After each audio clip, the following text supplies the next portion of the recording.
Tunnel of Forgotten Futures. Sometimes, the city hums differently at night. That's why I started walking by the old train tunnels after midnight. Curiosity, boredom, maybe something deeper. I always thought those tunnels were sealed off, forgotten by everyone except the rats. But last night, my flashlight flickered over graffiti that stopped me cold. It was my handwriting, unmistakable, looping and sharp. The words described events, breakups, jobs, secrets I hadn't lived yet. The last line read, "If you go deeper, you'll understand." My heart hammered as I pressed further in, the stale air tightening with every step.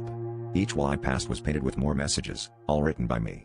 They foretold things in terrifying detail, arguments with friends I hadn't met, injuries I hadn't suffered, apologies I hadn't given. At every junction, the tunnel seemed to shift, growing narrower, colder, the echoes of my footsteps bleeding into whispers I couldn't quite make out. Eventually, I reached the last tunnel, a dead end, or so I thought.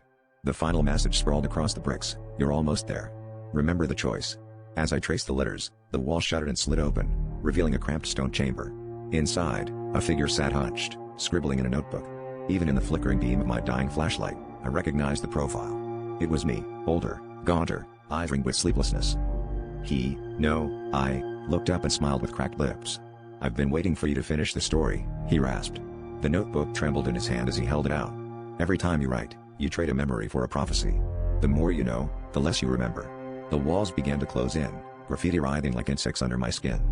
Before I could run, darkness crashed down, and I realized I couldn't recall how I'd even found a tunnel.